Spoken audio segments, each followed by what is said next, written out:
so including trade, but we will mostly be discussing this defense and perhaps offense. Under my administration, the unbreakable alliance between the United States and Israel has never been stronger.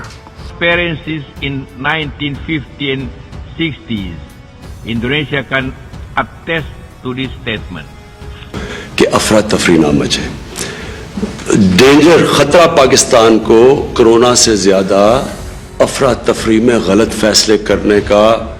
Ketika ada sekelompok negara kaya merasa mampu mengubah dunia dengan menggunakan kekuatannya, maka ketidakseimbangan global jelas membawa sengsara. Kalau saya sebenarnya sangat dakdikduk terus terang saja dengan adanya seolah-olah adanya perpindahan ibu kota itu sudah selesai. Maksudnya sudah terjadi. Kebetulan saya sempat punya kesempatan mengisi safari dakwah, acara dakwah saya di Kalimantan Timur. Yang namanya Penajam itu adalah sebuah daerah yang sangat polos, masih ya polos total, dan banjirnya itu setinggi langit rumah. Saya nggak ngerti ya, dan kita nggak boleh ngomong begini. Saya tahu omongan saya pun nanti mungkin akan dicatat lagi, direkam lagi, dilaporin lagi gitu. Saya cuma heran aja kenapa kok kita tega gitu. Ya oke, saya nggak mau bahas itu karena memang penjajahannya sedang berlangsung. Saya ulang saja, pada tahun 2025, dua negara muslim terbesar di dunia yakni Indonesia dan Pakistan akan lenyap dari peta dunia. Saya tidak bisa menjelaskan karena ini memang ada program NDI ya, yaitu 2015, 2020, 2025, 2030.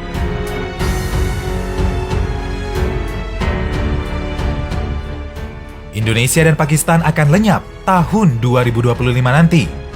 Sebuah dokumen rahasia dengan klarifikasi, not for distribute, hasil kajian strategis sebuah tim di bawah pimpinan mantan Menteri Pertahanan Amerika Serikat, William Cohen, yang merupakan gembong Zionis, bocor keluar dokumen yang dibuat pada tahun 2000 dikaji 15 ahli disiplin politik. Hasil kajian tersebut diberi judul Asia tahun 2025 dan pengaruhnya terhadap keamanan nasional Amerika Serikat abad 21. Menskenariokan bahwa Indonesia dan Pakistan harus dilenyapkan selambat-lambatnya antara tahun 2010 hingga 2025. Bagaimanapun juga, harus diakui proses pelenyapan Indonesia semakin terasa. Baca lagi buku Hebrew, Must Handle the World, Yahudi harus menguasai dunia. Zionis Amerika Serikat tidak akan memakai jalan kekerasan terlebih dahulu. Langkah pertama mereka akan memasukkan pengaruhnya ke Indonesia lewat media televisi, cara pergaulan, mode, dan lain-lain. Bila cara tersebut tidak berhasil, maka mereka akan memakai langkah kekerasan atau perang. Diawali tahun 2006 dengan banyaknya pengaruh Yahudi yang masuk ke Indonesia, seperti krisis multidimensi, dimulai dari bermunculannya kekuatan separatis, serta terorganisirnya perusakan moral generasi muda dengan narkoba, minuman keras, dan lain-lain. Tentunya yang di-backup kaum kapitalis Barat sampai akhirnya kita tidak sanggup lagi untuk mempertahankan negara kita yang bernama Indonesia ini. Strategi Yahudi menguasai dunia. Pada tahun 1773 diadakan pertemuan 13 keluarga Yahudi terkemuka dunia di Judenstrasse, Bavaria. Pada pertemuan tersebut, dirancang bagaimana mereka harus menguasai dunia.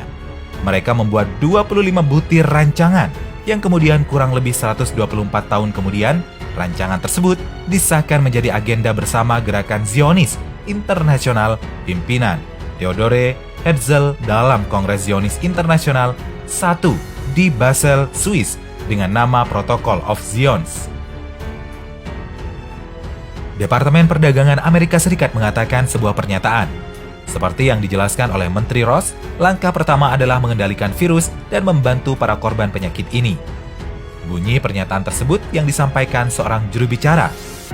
Penting juga untuk mempertimbangkan konsekuensi melakukan bisnis dengan negara yang memiliki sejarah panjang dalam menutupi resiko nyata bagi rakyatnya sendiri dan seluruh dunia. Lanjut pernyataan Kementerian Perdagangan Amerika Serikat. Komentar Menteri Ross dikecam oleh beberapa ekonom dan politisi. Salah satunya, anggota Kongres dari Partai Demokrat, Don Beyer, yang melontarkan sindiran dan kecaman via Twitter. Penyakit membunuh ratusan adalah berbicara tentang cara-cara untuk menghasilkan uang darinya, tulis Beyer. Entah bagaimana mereka selalu menemukan cara untuk menjadi lebih buruk. Para analis mengatakan virus itu dapat merusak ekonomi Cina. Wabah ini telah memaksa perusahaan global termasuk raksasa teknologi, pembuat mobil, dan pengecer untuk sementara waktu ditutup di Cina setelah pihak berwenang memperpanjang liburan Tahun Baru Imlek dan memberlakukan larangan perjalanan besar di seluruh negeri. Berikut ini 25 butir rancangan tersebut. 1. Manusia itu lebih banyak cenderung pada kejahatan ketimbang kebaikan. Sebab itu, konspirasi harus mewujudkan hasrat alami manusia ini. Hal ini akan diterapkan pada sistem pemerintahan dan kekuasaan. Bukankah pada masa dahulu manusia tunduk kepada penguasa tanpa pernah mengeluarkan kritik atau pembangkangan? Undang-undang hanyalah alat untuk membatasi rakyat, bukan untuk penguasa.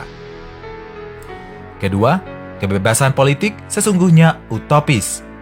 Walau begitu, konspirasi harus mempropagandakan ini ke tengah rakyat. Jika hal itu sudah dimakan rakyat, maka rakyat akan mudah membuang segala hak dan fasilitas yang telah didapatinya dari penguasa guna memperjuangkan idealisme yang utopis itu. Saat itulah konspirasi bisa merebut hak dan fasilitas mereka. Ketiga, kekuatan uang selalu bisa mengalahkan segalanya. Agama yang bisa menguasai rakyat pada masa dahulu kini mulai digulung dengan kampanye kebebasan. Namun, rakyat banyak tidak tahu harus mengapa dengan kebebasan itu. Inilah tugas konspirasi untuk mengisinya demi kekuasaan dengan kekuatan uang. Keempat, demi tujuan, segala cara boleh dilakukan.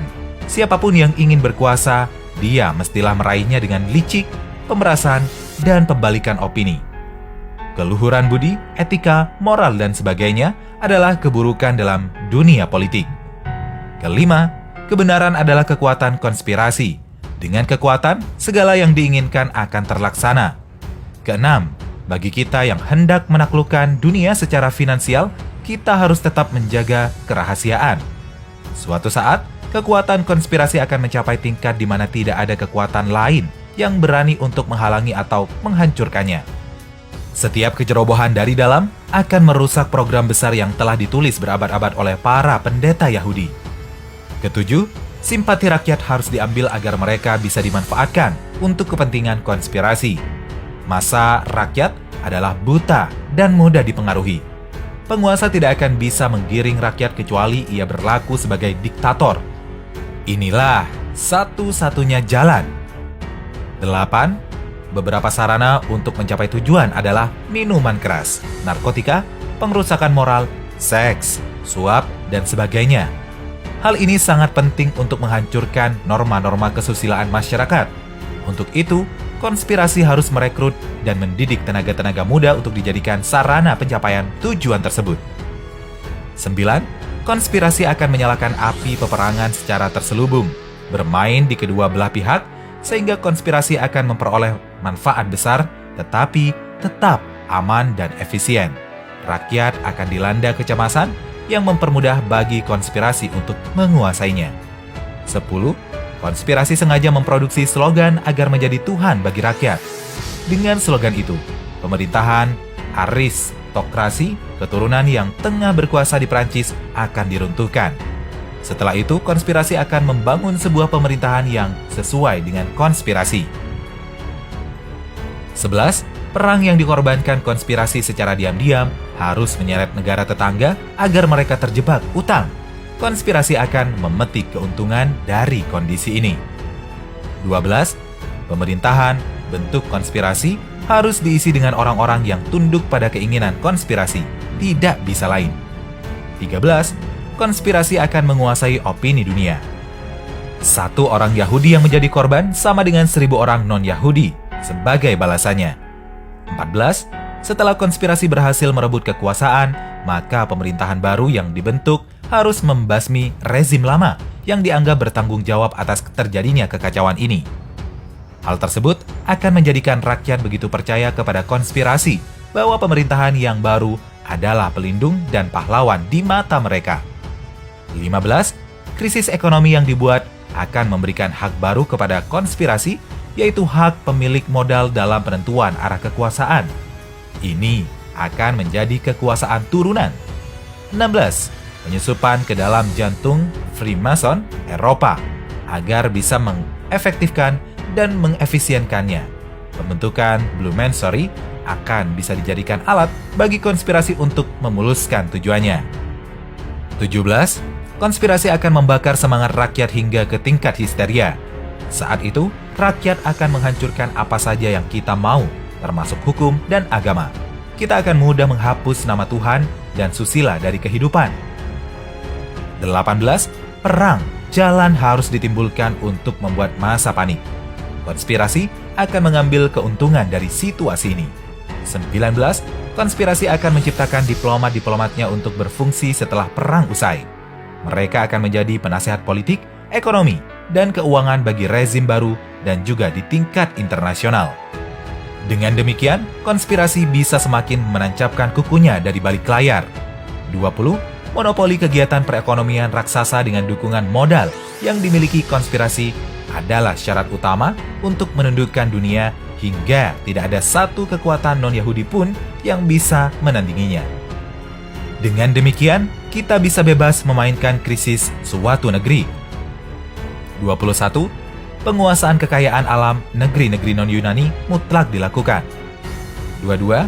Meletuskan perang dan memberinya menjual senjata yang paling mematikan akan mempercepat penguasaan suatu negeri yang tinggal dihuni oleh fakir miskin. 23.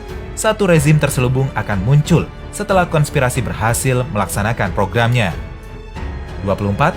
Pemuda harus dikuasai dan menjadikan mereka sebagai budak-budak konspirasi dengan jalan penyebar luasan, dekadensi moral, dan paham yang menyesatkan. Terakhir, konspirasi akan menyalahgunakan undang-undang yang ada pada suatu negara hingga negara tersebut hancur karenanya.